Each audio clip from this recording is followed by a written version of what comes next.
I was a communist for the FBI.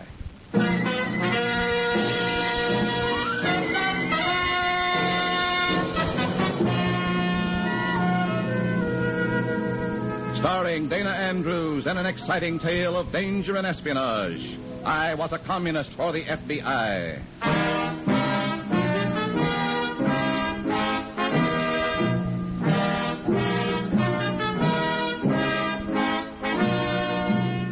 From the actual records and authentic experiences of Matt Cvetic come many of the incidents in this unusual story. Here is our star, Dana Andrews, as Matt Cvetic, who for 9 fantastic years lived as a communist for the FBI. A traitor is a miserable thing, even to himself.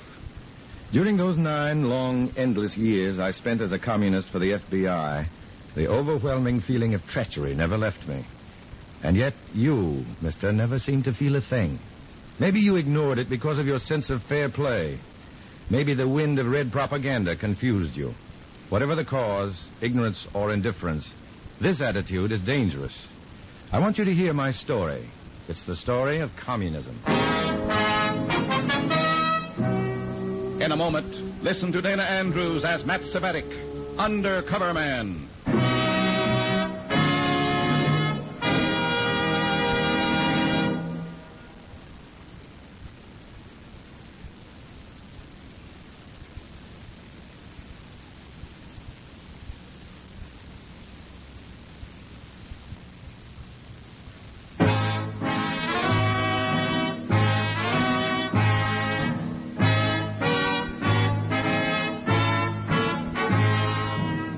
Here is Dana Andrews as Matt Cvetic, Undercover Man. This story from the confidential file is marked The Red Gate.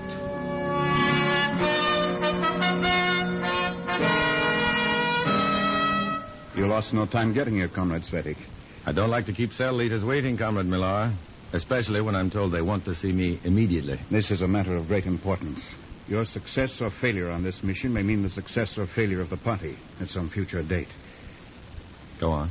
These recent wholesale defection and exposures of party members have cost us the services of some of our most valuable people. Members who were in excellent positions for sabotaging war plants, power, and communications. That's a serious loss. Your mission is to replace those people with others who are entirely unknown to the FBI.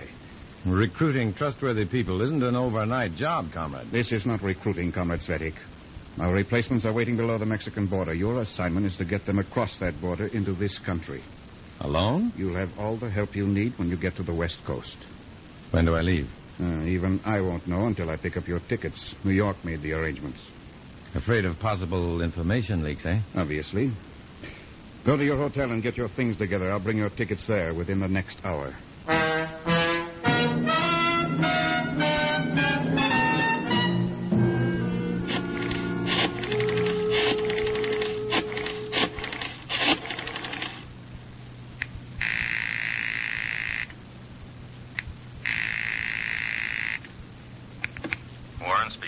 This is Cvetic. I'm in a phone booth.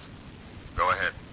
I'm going to the West Coast. Maybe this afternoon, maybe tonight. Super secret. Sounds like it. It's a big project. Bringing strangers across the Mexican border. Going alone? Until I reach the coast, I don't know where I'll be put down. We'll cover all West Coast airports from San Francisco south. Wherever you get off the plane, keep changing your grip from hand to hand as you walk. You'll be contacted when it looks safe. Okay. I'll see you later. I hope so. Good luck. Thanks. After arranging for my West Coast FBI contact, I hurried to my room and threw some things into a bag. I've just flopped on my bed and stretched out for a little rest when Comrade Millar arrives with some disquieting news. Our West Coast people are handling this, Comrade Cvetic, under the direction of the MVD. If they have reason to believe that enemy agents are making their periodic checks of airports, you'll be taken off your plane somewhere en route. How will I make the contact? Your plane makes several stops. At each stop, you ought to get out to stretch your legs. The party member approaching you, wherever it may be, will say, "It was certainly a red sunset last night, wasn't it?" Your reply will be, "I didn't notice, really." I didn't notice, really. Right. Here's your ticket, Comrade Cvetic. It's for San Diego, and your plane leaves in 35 minutes. I'll drive you to the airport.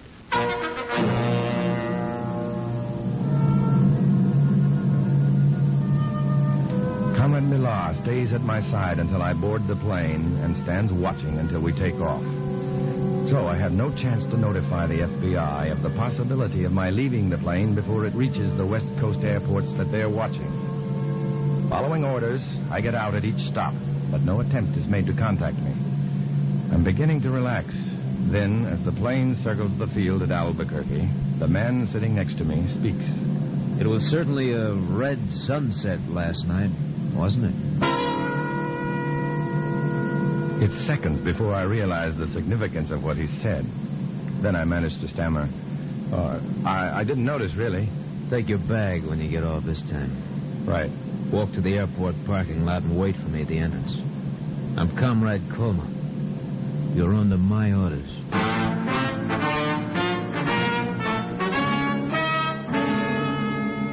I'm under Comrade Colma's orders. There's nothing unusual about that, but instinctively I tighten up. I don't like this guy, and I can feel that he doesn't like me. I don't know why, but I can sense the hate in him. Hate for me, personally. It's still there when he joins me at the airport parking lot and we get in a car to drive to Los Angeles. He says nothing, just looks at me out of the corner of his eye now and then. Finally, hours later, after we've passed through Needles, California, and are starting across the Mojave Desert, he speaks. But there's no information or comfort for me in anything he says. You're doing a lot of thinking, Comrade Cvetic. You didn't seem to want to talk. This is an important project. Yeah. If nothing goes wrong, we'll have this country flooded with people the FBI has never heard of. Trained people who can stop production for weeks whenever we get the order. We've got to get them across the border first. That's why we're here, you and I. It's believed that we're not known to the FBI, at least on the West Coast. So that's why I was chosen for the assignment. Only partially. I asked for you specifically, Comrade Cvetic. Oh, it's very flattering inasmuch as we've never met. My brother spoke very highly of you once. Your brother? He was with you on one of your less successful missions. Oh. There was an information leak somewhere, Comrade Cvetic. My brother wasn't as lucky as you. I miss him greatly. Are you trying to blame me for whatever happened to your brother? I'm making no formal charges, Comrade. I'm merely warning you. Make certain that nothing goes wrong on this mission. Because on this project, I'm making you my special project. For purely personal reasons. This makes it really tough. Comrade Colma isn't just a naturally suspicious MVD man. He's an MVD man who lost his brother on a mission and blames me for it. We don't exchange another word until we reach Los Angeles and enter the house of Comrade Walters. You had trouble finding my place, comrades? A little, Comrade Walters. Too bad. But so have the FBI. And that is good. You have orders for Comrade Cvetic and me? Yeah. But first, I must explain the operation to you. Sit down, Comrade Cvetic. Thanks, Comrade. Now, we can thank the Americans themselves for the mechanics of this operation. It is an underground railway. And we're helping slaves, too. Spoken like a true communist, Comrade Cvetic. What is the meaning of this, Comrade Colma? Nothing. You two dislike each other? How could we? We only met on the plane coming out here. Antagonism between you two could defeat the whole project. I save my antagonism for the enemy. Good. And you, Comrade Colma? Look, why don't we quit talking and get down to business, huh? Who is in charge here, Comrade Colma? You are, Comrade Walters. Then I will handle this in my own way, without any comment from you. Yeah, of course, Comrade. Well, it's good we understand each other. Now, from Oceanside north, I have arranged for stations in this underground railway. What do you mean by stations, Comrade? Buildings, attics, cellars, where after you get them that far, our people can rest and keep out of sight until we can manufacture the proper identifications and move them into the desired jobs. This has taken a lot of work, Comrade Walters. Yeah, and patience, Comrade Cvetic. Some of our underground station masters have required considerable persuading. Oh. Look, where do we come into this, Comrade? You are impatient, aren't you, Comrade Colma? Sorry. Never mind. I was coming to that anyway. Because I do not speak exactly English like an American, I have made no attempt to establish stations between the border and Oceanside. But these must be established on the ranches in the back country. You and Comrade Cvetic must handle those. You have a plan, I suppose, comrade? Yeah, I have a plan for everything, comrade. Now, I have here a map. Here, these circles indicate ranches without telephones, ranches where the owners have been very tolerant about Mexican wetbacks. Posing as ranchers from Northern California, you and Comrade Colma will approach these southern ranchers asking for help in shoving a bunch of wetback laborers north for you. Now, most of them feel sorry for the Mexicans anyway and will be glad to cooperate. And those who don't, we remind of their previous crimes. Exactly. Now, after you have completed arrangements with the ranchers, which should not take more than 2 days, you will proceed to Tijuana, Mexico. I will meet you there, in the Hotel Rosario.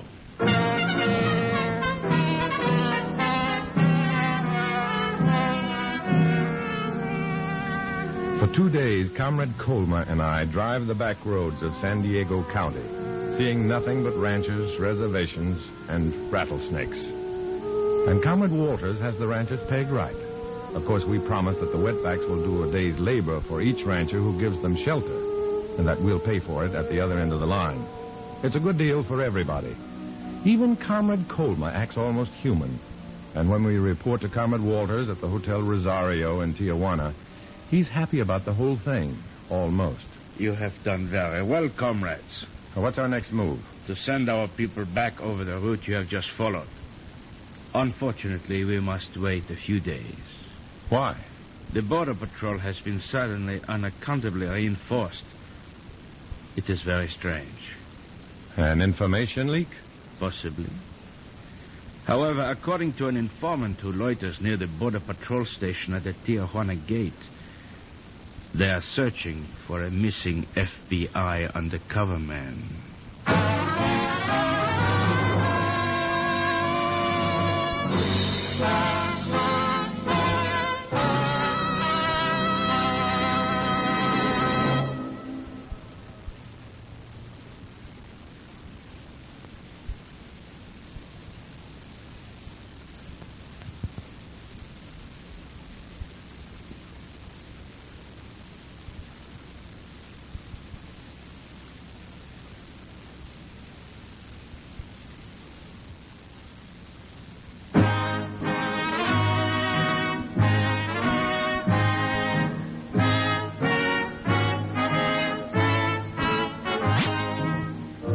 Back to Dana Andrews, starring as Matt Cvetic in I Was a Communist for the FBI, and the second act of our story.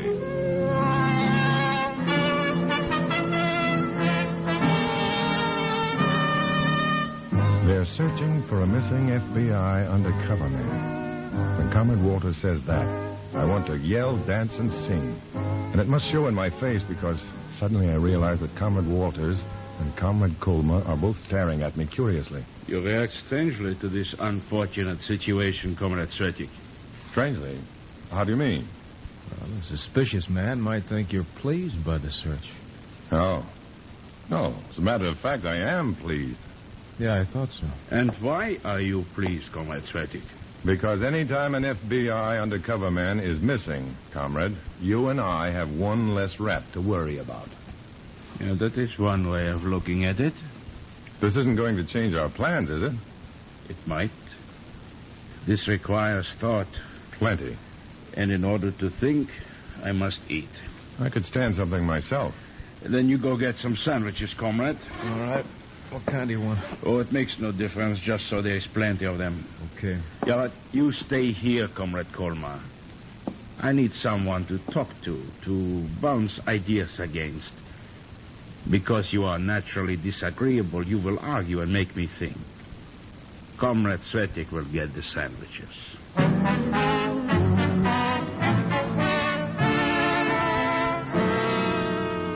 This is the break I've been playing for. A chance to get away from Comrade Colma. A chance to contact the FBI. If I could just get to a phone. Then as I spot a phone booth and head toward it, I have a hunch. Walters may have been giving Colma a lot of conversation. They may be checking up on me. I turn around and head back toward the hotel and bump right into Comrade Colma. Why don't you look where you... Well, Comrade Colma, I was just coming back to the room. Oh. Where are the sandwiches? I didn't get them yet. You didn't tell me whether you wanted yours with or without. You're pretty clever, Comrade Cvetic. Clever? You fooled Walters completely. I hear what you're saying, comrade, but it doesn't mean anything. At least to me. But it will someday, because I'm not fooled. Someday, comrade, you're going to make a slip. And when you do, I'll be there.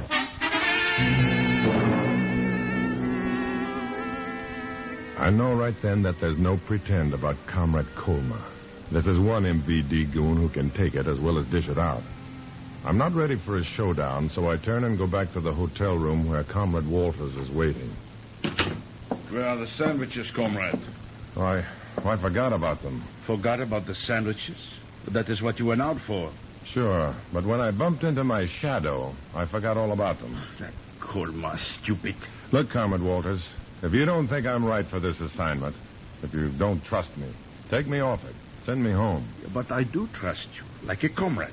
You just have more faith in Colma? Now, why should you think that? There's no one out following him around. I was not following you, comrade. It was his idea. I wonder. You doubt my word, comrade? No, I was just wondering. I've never seen Comrade Colma before this mission, and yet he seems awfully anxious to get me out of the way. A little overzealous, maybe. Yeah, maybe. Maybe not. What are you driving at, comrade? Wouldn't it help an FBI undercover rat if he could drive a wedge between you and me? You think Colma is the missing... Oh, no, Comrade Cvetic. You are letting your anger talk. Come on. Where are we going? To an old deserted mine a few miles out in the desert east of here. 23 of our people are hiding there.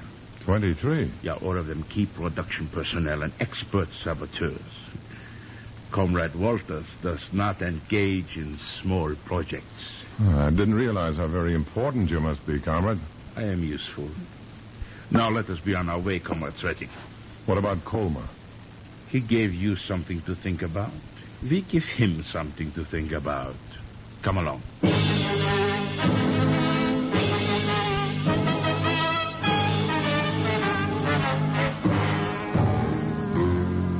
We drive out to the mine over a road that'd break a rattlesnake's back and callous its belly. Rough, tough, and twisting.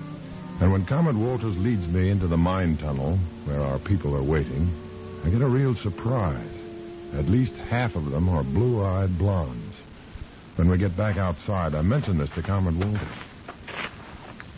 What of it, comrade? The color of a man's eyes or hair cannot lessen his value to us? How many blonde, blue-eyed Mexicans do you know, Comrade Walters? Well, I don't know, but there must be some. Possibly, but those ranchers won't be expecting to see them. And if they do, they'll talk about it. Yeah, I had not thought of that.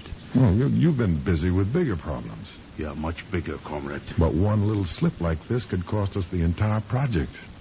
Yeah, sure. Yeah, I am glad we thought of it in time. How do we fix it? Dye their hair and stain their skins. If they look dark enough and keep their heads down, their eyes may not be noticed. Yeah. Where do we get the dye and stain? I'll have to make inquiries after we get back to Tijuana.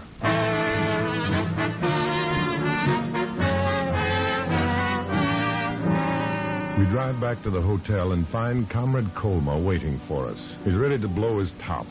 But Comrade Walters is on my side now. While you were out running around the town, Comrade Cvetic was with me, working on the project. Did you do anything to help the cause, Comrade Colma? He doesn't even give Colma a chance to answer. Instead, he orders me to go out and get the stain and dye we need to make our blonde comrades look like brunette Mexicans. And this time, Comrade Cvetic, you won't be followed. I promise you that.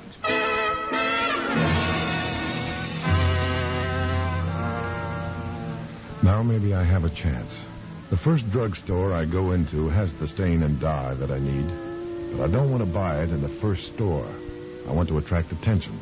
hoping that the Border Patrol, too, has its informers, and that one of them will report that an American is trying to buy stain and dye that'll make him look like a Mexican. I cover the town, taking plenty of time, but no one follows me. Finally, I go back to the first store and buy the stuff I'm after. It makes a pretty good-sized package, and as I step out into the street, I shift it from one hand to the other. As I do, a guy steps up to me. Got a match? All right, I think so. Wait till I shift this package. You always shift things you're carrying from one hand to the other?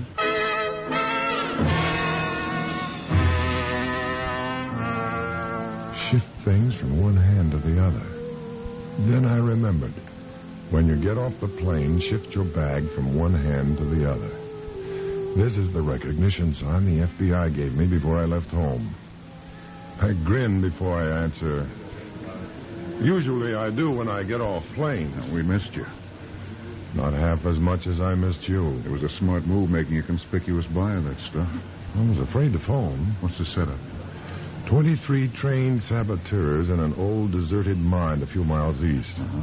Going across as Mexican wetbacks as far as Oceanside. Red Underground Railway takes over from there. When do they move? It hasn't been decided yet. The reinforced Border Patrol has scared them. Okay, we'll contact you through Walters. Walters? Is he on our side? No. But we have people who give him information we want him to have. Only the next information will be for you.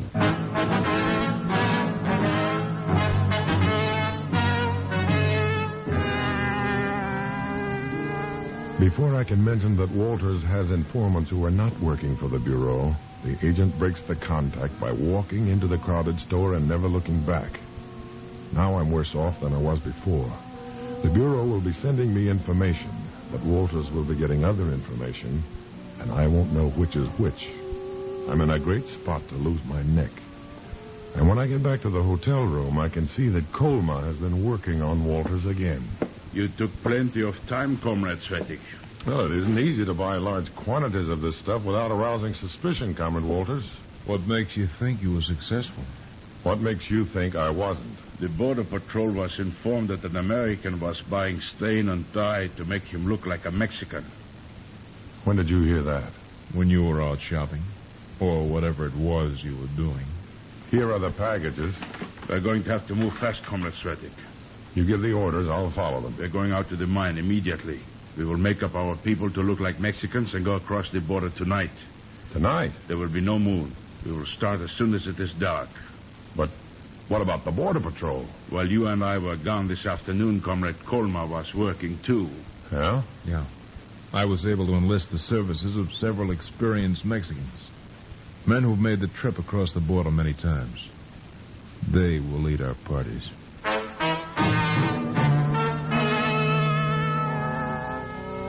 The contact came too late. The FBI will never be able to get information to me, and I can't get word to them. I get panicky as I realize that the only thing standing between a mob of red saboteurs and their dirty jobs is me, Matt Cvetic. We drive out to the mine and stain the faces and dye the hair of our comrades.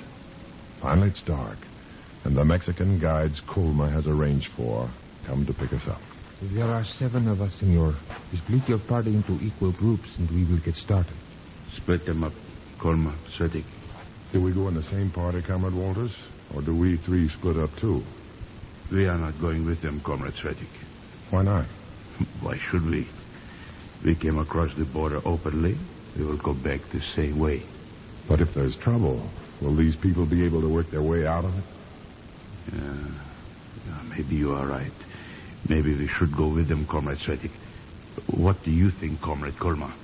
Wherever Comrade Cvetic goes, I'm going too.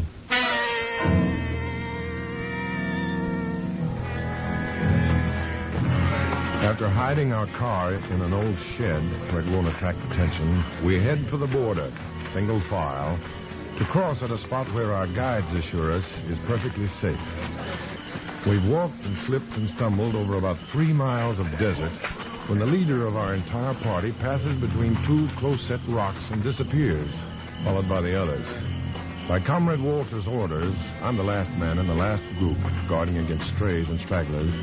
And as I pass through the opening in the rocks, a Mexican pulls me into the shadows and whispers, Yell out to the comrades. I think this is a trap, then run back through those rocks. "Who are you?" A friend. You're not the only ones who can use that stain and die. Now, before they get suspicious, yell a warning to them, then get out.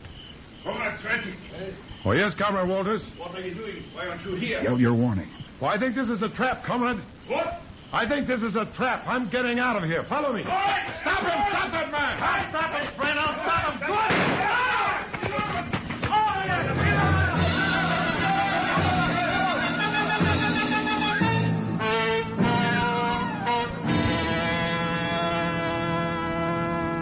Well, Matt, that cleans it up. Yeah, those Mexicans certainly had me fooled. They fooled Comrade Coleman, too. If he hadn't gotten in touch with them, well, we'd never have known you were moving out. They don't like spies and saboteurs any better than we do, huh? Not a bit. In fact, it was one of those boys who settled Coleman's hash when he was trying to knock you off. What happens with Walters? He's being deported. Incidentally, while he refuses to give us your name, he speaks very highly of you and taunts us with the way you escaped our trap.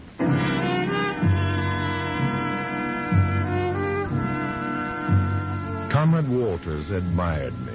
Spy, saboteur, possible murderer, he admired me. While my brothers and sisters, loyal Americans, grew cold and distant when I entered the room. For 9 long years, this was my choice. To be shunned by those I loved and served, or to be admired by those I detested. I couldn't face up to either choice. So I chose to walk alone.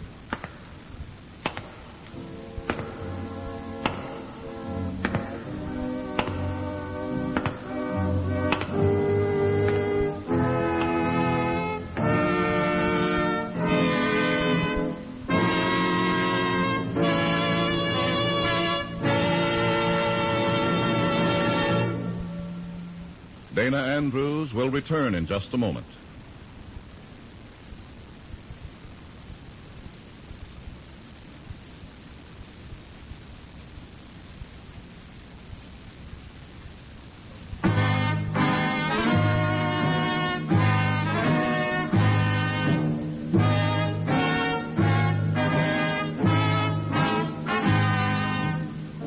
This is Dana Andrews. Although you may not see any surface indications, the tempo of the Cold War is rising. At the moment, it's a silent, bitter, undercover struggle. And in that silence lies our greatest danger.